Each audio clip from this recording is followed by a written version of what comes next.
Rosie here, and this time I bought my foreign camping car. We're going to be continuing with the Hilux build.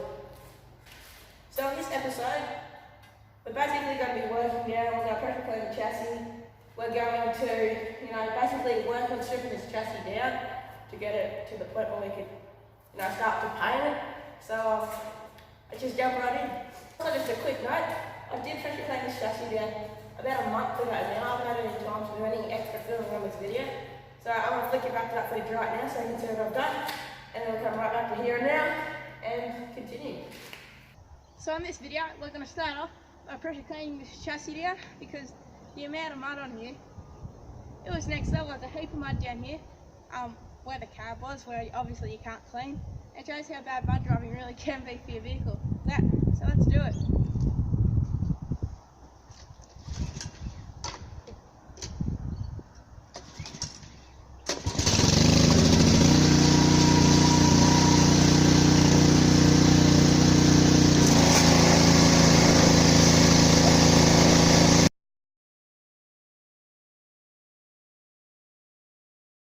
There we go, there's the chassis pretty much cleaned down. The amount of mud on this vehicle was ridiculous. 30 years of baked on grease and leaks throughout steering components, and it was next level. It was just crazy the amount of mud and stuff that was on here. I still haven't got all of it off. I've got the majority off. It'll be definitely more than good enough to work on until we can get this basically down to a bare chassis. Then I'll fully go through the whole lot separately. So about now, we're going to start working on stripping this down. So we're going to start off with the exhaust, I'm thinking, and then we'll see where we'll go from there. So originally, I was planning on taking the exhaust out, but it's actually one big piece, so it's going to be much easier to remove this exhaust once we've removed a few other things. So now I'm going to start working on getting these tail shafts out, so this will allow us to get the gearbox out.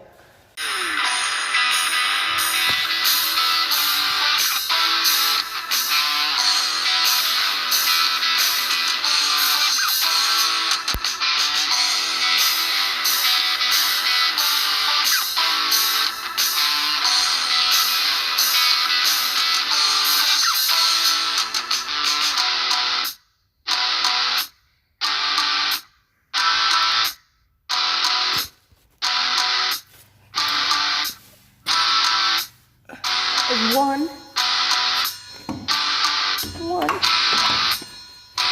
tail shaft.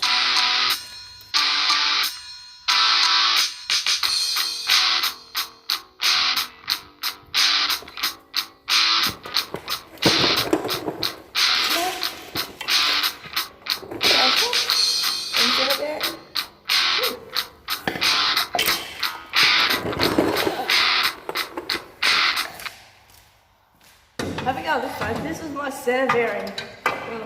Check out the amount of play that's in this center bearing. I was fairly surprised when I took this off. I knew there was a little bit of play, but I never thought there would be this much. So from here, I think we're going to get into taking the exhaust system off. Actually, scrap that idea. I'm going to work on getting this fuel tank off. So this fuel tank should be relatively simple to take off. We've got a few hoses, a few electrical wires going into it. You've got a bash plate underneath that I'm going to take off, and just some bolts that hold onto the chassis. It's really quite simple, well it should be anyway.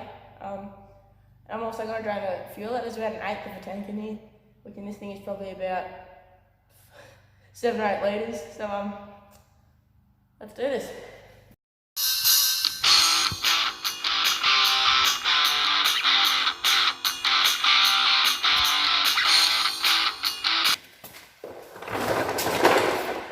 First of all, how smart are these little Road Pro little trolley things you work on? I've actually got 2 divots down here, which are super handy. It's a lot handier than you might first think.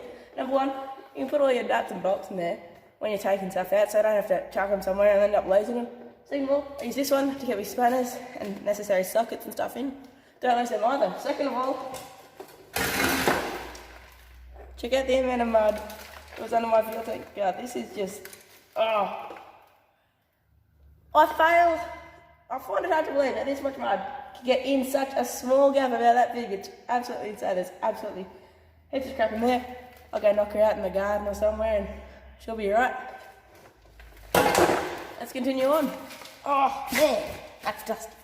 So right now, I'm going to drain the fuel out of the last. Sorry, probably 7 or 8 litres that's left in it.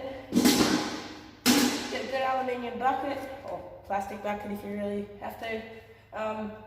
Most cars use a 17 or a 19 mil plug, and just undo that and let it drain out.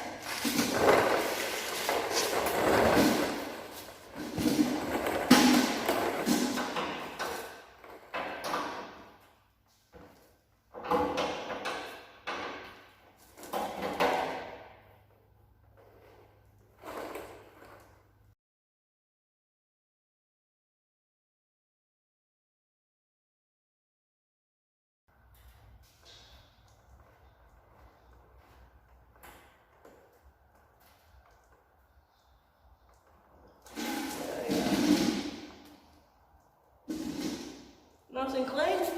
Always a good sign. There's been no dirty fuel go through there. Still feels good like fresh diesel. Good sign the motor should be nice and healthy enough to pick up a bad batch of fuel anyway.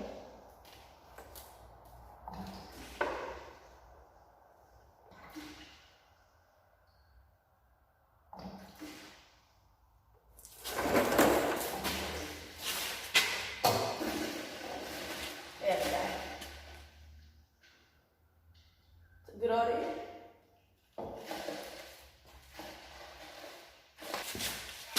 One more thing, if you get diesel or something on your hands, make sure you go and clean it off as soon as you possibly can, because you don't want this eating into your skin. So that's what I'm going to go do right now.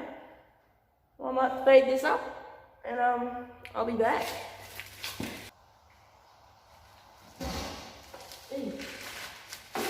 So folks, on top of that, I nearly got diesel everywhere. I didn't think I had that much left, but must have. My fuel gauge might be a bit out, so I'll make sure to check that next time, because make sure you always check how much fuel you got left, so you don't end up in a situation like I did.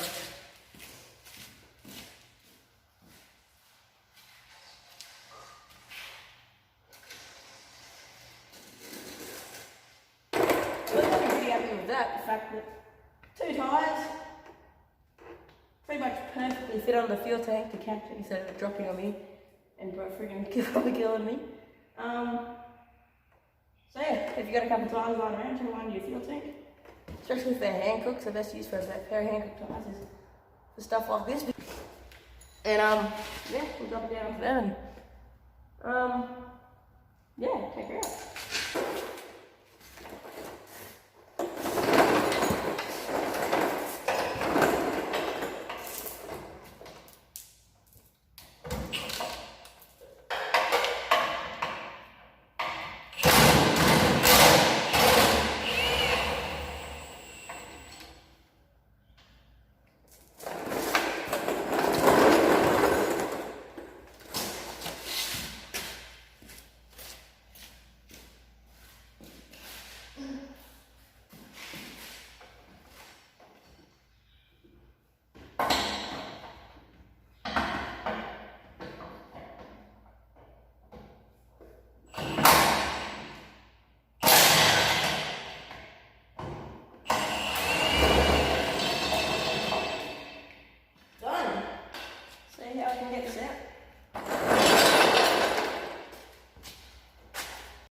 Fuel tank.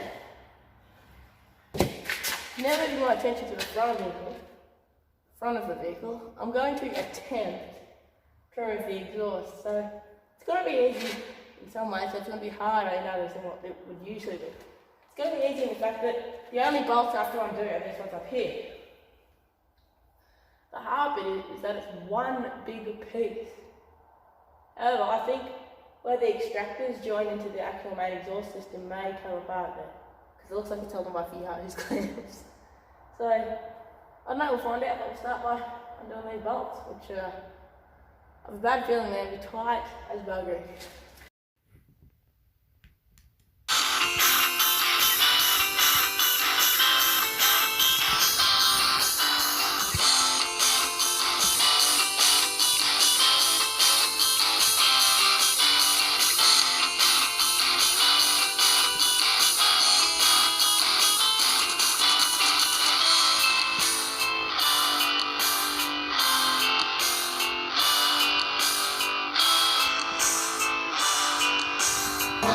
was actually remarkably easier than I thought. Only I had one struggle with one bolt, which I couldn't quite rate for.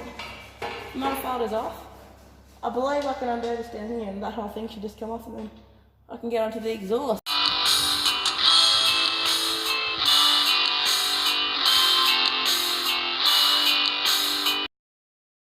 So I've tried on doing these things that look like clamps. I think it's designed to be able to come off, but I think over 20 years since this exhaust was put on, just over the years of heat, cold, all those cycles have stayed on, so I'm going to have to try and get it off as one big piece, which I think it's doable.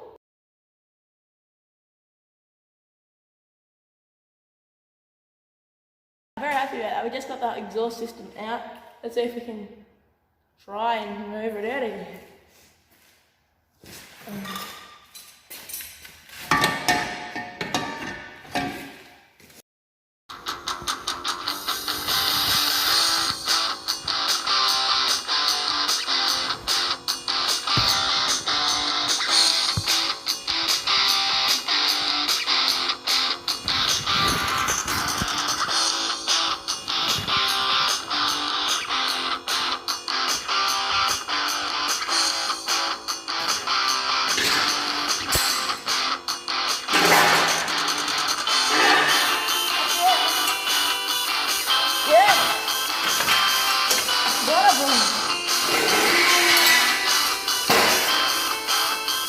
Well, that was, I'm quite proud of that. I really am.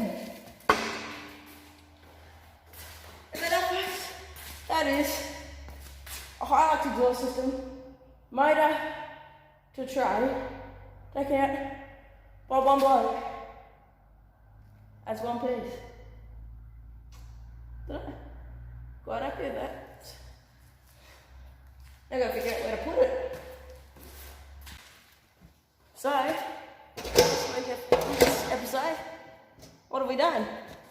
Fuel tank, exhaust, pressure cleaned the chassis down. We've taken the tail shafts out.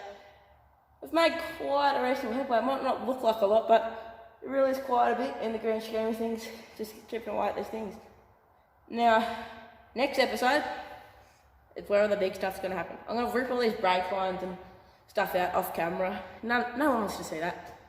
But in the next episode, this bad boy should be coming out.